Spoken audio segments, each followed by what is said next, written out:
विद्यार्थ्यांनो, आत्ताच थोड्या वेळापूर्वी मी आपल्याला सेमिस्टर 3च्या अभ्यासक्रमाविषयी माहिती दिली.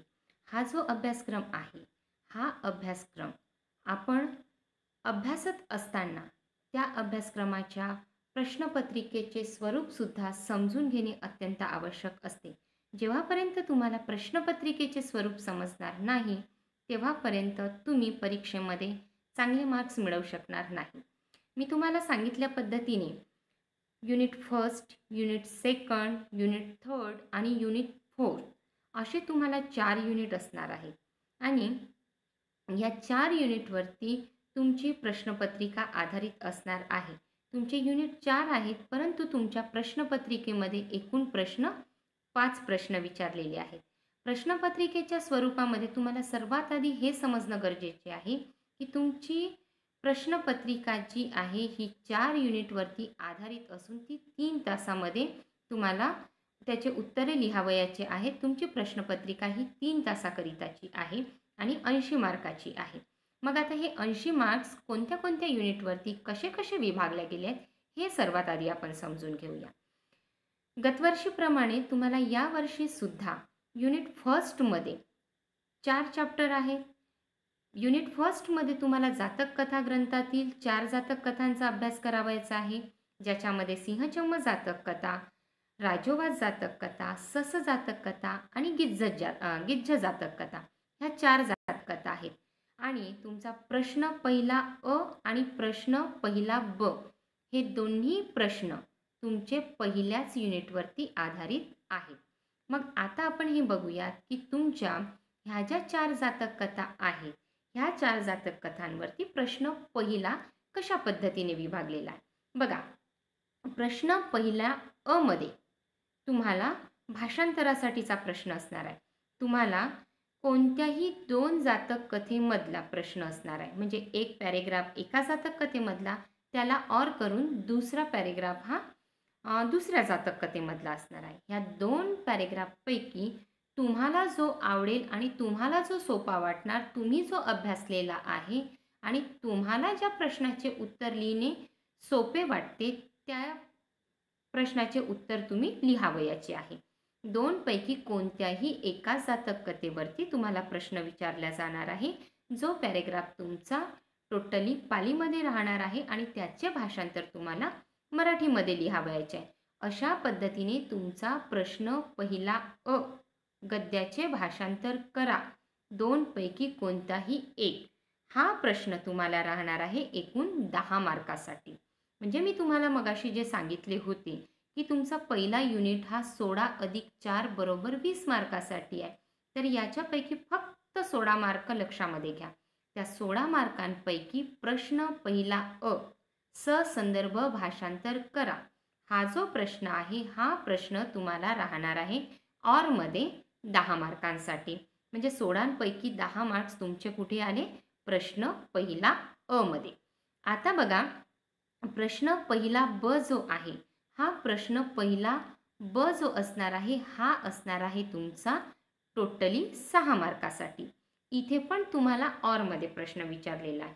एकतर हा किंवा त्याला ऑर हा, या 2 पैकी कोणत्याही एका प्रश्नाचे उत्तर तुम्हाला लिहावयाचे आहे. म्हणजे तुमच्या ज्या 4 जातक कथा होत्या, त्या 4 जातक कथांपैकी कोणत्याही 2 जातक कथांवरती भाषांतर म्हणजे संदर्भ स्पष्टीकरण करा असा प्रश्न असणार आहे 10 मार्काचा. तर तुमचा प्रश्न पहिला ब असणार आहे उरलेल्या 2 जातक कथांवरती सर्वसामान्य प्रश्न असणार आहे, जो असणार आहे तुमचा 6 मार्कासाठी. अशा पद्धतीने तुमचे जे मगाशी मी सांगितले की 16 अधिक 4 बरोबर 20 मार्क्स, अशा पद्धतीने त्यातल्या फक्त 16 मार्काचा विचार करायचा, ज्याच्यापैकी प्रश्न पहिला अ असणार आहे 10 मार्कासाठी आणि प्रश्न पहिला ब असणार आहे तुमचा 16 मार्कासाठी. हा झाला तुमचा पहिल्या युनिटवरती प्रश्न पहिला अ आणि ब. याच पद्धतीने आता तुमचा प्रश्न दुसरा असणार आहे, जो टोटली तुमचा दुसऱ्या युनिटवरती आधारित असणार आहे. बघा, मी मगाशी तुम्हाला सांगितले की तुमचा दुसरा युनिट हा सुत्त निपात या ग्रंथावरती आधारित आहे. म्हणजेच तुम्हाला काय, तर सुत्त निपातातील 4 सुत्तांचा अभ्यास करावयाचा होता, ज्याच्यामध्ये आमगंध सुत्त होतं, ज्याच्यामध्ये वसल सुत्त, पब्बज्जा सुत्त आणि रतन सुत्त अशी 4 सुत्त होते. या 4 सुत्तांपैकी प्रश्न दुसरा अ कोणत्याही 2 सुत्तामधील तुम्हाला 4 गाथा असणार आहेत, ज्या 4 गाथा तुम्हाला ससंदर्भ भाषांतर करण्यासाठी येणार आहेत, ज्या तुम्हाला 10 मार्कासाठी विचारल्या जाणार.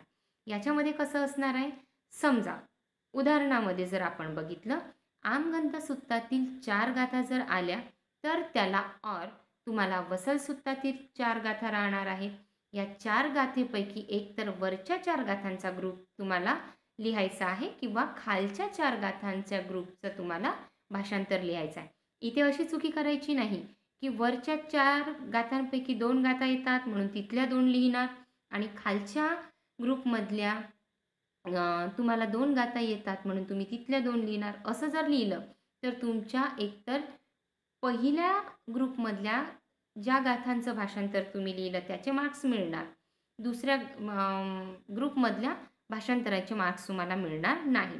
म्हणून केव्हाही ऑरमध्ये जेव्हा आपण प्रश्न लिहितो, स्पेशली पद्याचे भाषांतर जेव्हा करतो आपण, तेव्हा एकतर वरच्या ग्रुपमधल्या 4 गाथा लिहायच्या किंवा खालच्या ग्रुपमधल्या 4 गाथांचं भाषांतर करायचं. पण तिथली एक येते, इथल्या 3 येतात, वरच्या ग्रुपमधल्या 3 गाथा येतात, खालच्या ग्रुपमधली 1 गाथा येते किंवा वरच्या ग्रुपमधल्या 2 गाथा येतात, खालच्या ग्रुपमधल्या 2 गाथा येतात. म्हणून आपण इथलं तिथं मिक्स करू असं जर तुम्ही उत्तर लिहिलं तर तुमचं उत्तर चुकणार आहे.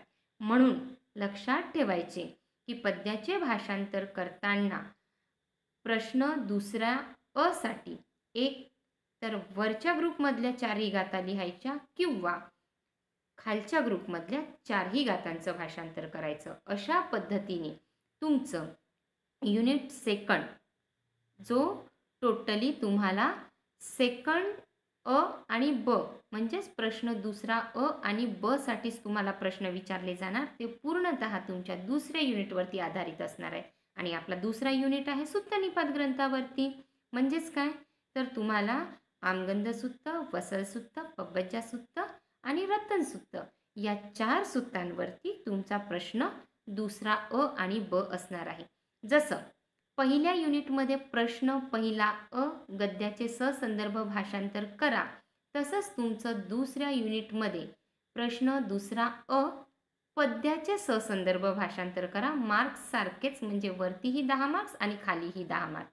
म्हणजे प्रश्न पहिला अ असो की प्रश्न दुसरा अ असो, याच्यामध्ये तुम्हाला सारखे सारखे मार्क्स म्हणजे 10-10 मार्क्स आहेत. मग तुमचा येतो प्रश्न दुसरा ब.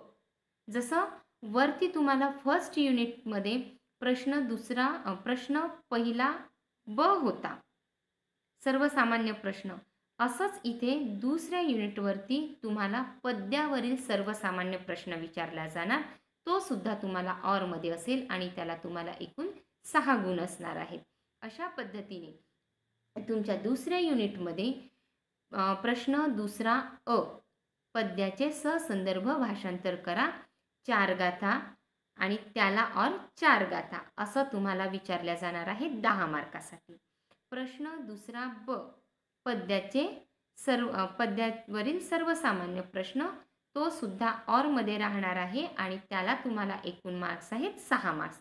म्हणजे आता तुमच्या लक्षात आलं का की प्रश्न पहिला अ आणि प्रश्न दुसरा अ सारखे मार्क्स, प्रश्न पहिला ब आणि प्रश्न दुसरा ब सर्वसामान्य प्रश्न 6 मार्क्स, म्हणजे वरती 10 मार्क्स आणि खाली 6 मार्क्स. अशा पद्धतीने तुम्हाला युनिट पहिला आणि युनिट दुसऱ्यावरती मार्कांचं वर्गीकरण केलेलं आहे किंवा तुमच्या गुणांची विभागणी केलेली आहे. इथपर्यंत समजलं. आता आपण प्रश्न तिसरा बघूयात. प्रश्न तिसरा हा तुमचा टोटली तिसऱ्या युनिटवरती आधारित आहे. म्हणजे कसं, प्रश्न पहिला अ, प्रश्न दुसरा अ, तसाच तुमचा प्रश्न तिसरा अ.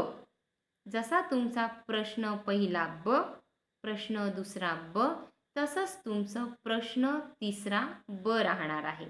इथपर्यंत समजलं. आता बघा, तुम्हाला तिसरा युनिट होता विनय पिटक ग्रंथावरती.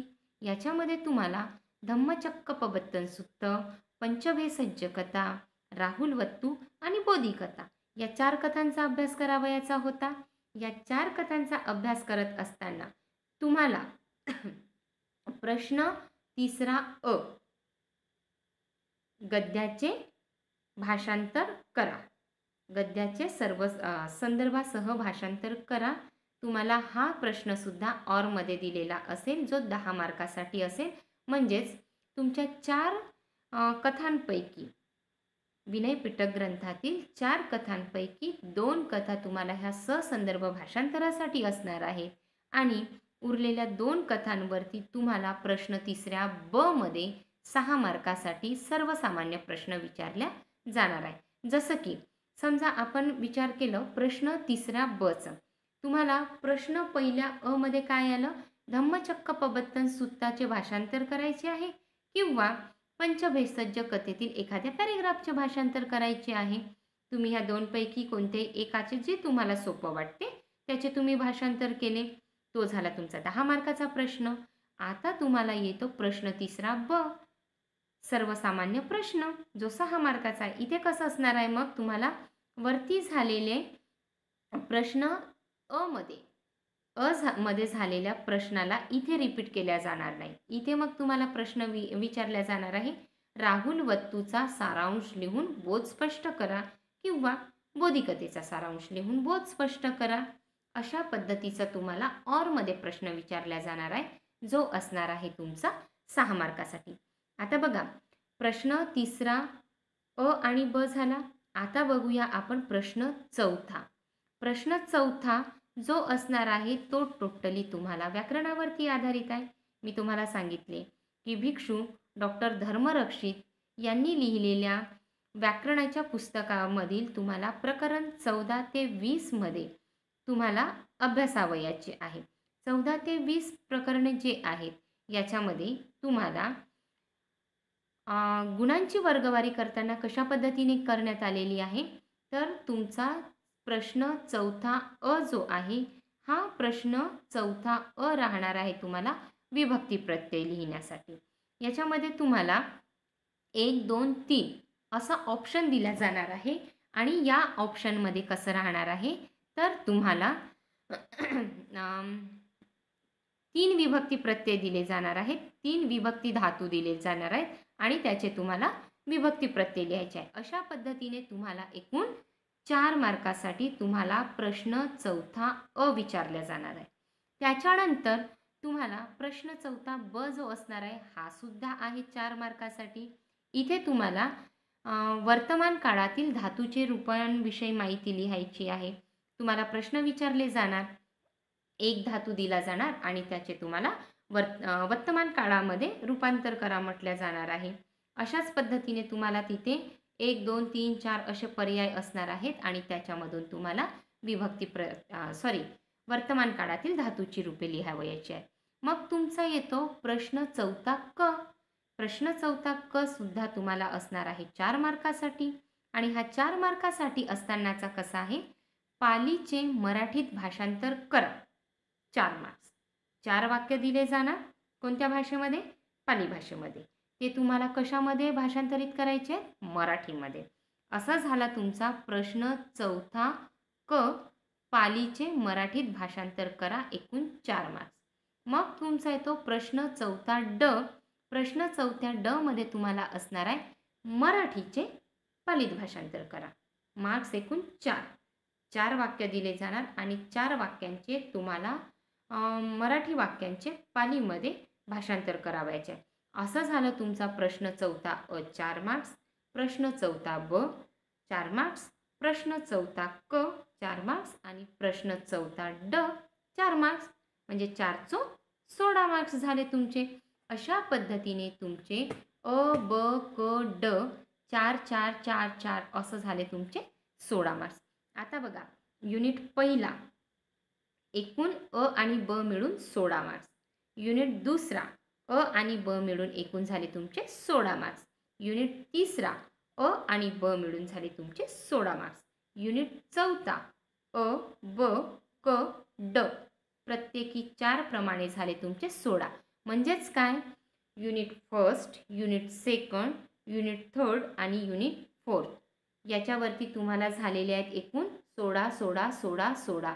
अशा पद्धतीने तुमचे 4 युनिटवरती 16 मार्क्स झाले आहेत. परंतु मी जेव्हा तुम्हाला सिलेबस समजावून सांगितला तेव्हा मी तुम्हाला सांगितलं 16 अधिक 4 बरोबर 20. आलं लक्षामध्ये? 16 अधिक 4 बरोबर 20. त्याच्यापैकी आत्तापर्यंत आपण फक्त 16 मार्कांचं वर्गीकरण बघितलं. आपले आता प्रत्येकी 4-4 मार्क्स उरलेले आहेत. मग आता हे 4-4 मार्क्स येतात कुठे? कारण आपले 20 मार्क्स बाकी आहेत ना. तर आता बघा, हे आपले 20 मार्क्स कुठे येतात? तर येतात आपल्याला प्रश्न 5व्या अ आणि ब साठी. आपल्याकडे युनिट किती आहेत? 4 युनिट. आणि प्रश्न किती आहेत? 5 प्रश्न. आलं लक्षामध्ये? मग आता तुमचा जो प्रश्न 5वा जो असणार आहे, हा तुमचा प्रश्न 5वा असणार आहे. युनिट फर्स्ट, सेकंड, थर्ड आणि फोर्थ. अशा पद्धतीने तुमच्या 4 युनिटवरती तुमचा प्रश्न 5वा अ आणि प्रश्न 5वा ब असणार आहे. आता बघा, प्रश्न 5वा अ कसा असणार आहे? तुम्हाला पहिलं, दुसरं, तिसरं हे जे 3 युनिट होते, हे 3 युनिटमध्ये तुम्हाला 3 ग्रंथांचा अभ्यास करावयाचा होता. मग तुम्हाला प्रश्न 5व्या अ साठी गद्य किंवा पद्य यापैकी कोणत्याही तुम्हाला टिपणे दिले जाणार आहेत आणि त्याच्यामध्ये तुम्हाला टिपणे लिहायचे आहे.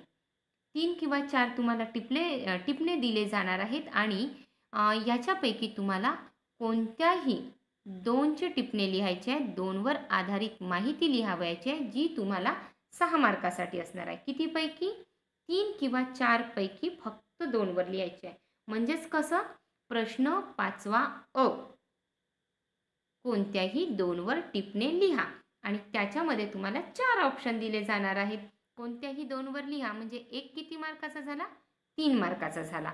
अशा पद्धतीने तुमचा प्रश्न 5वा अ जो असणार आहे, हा प्रश्न 5वा अ असणार आहे तुमचा.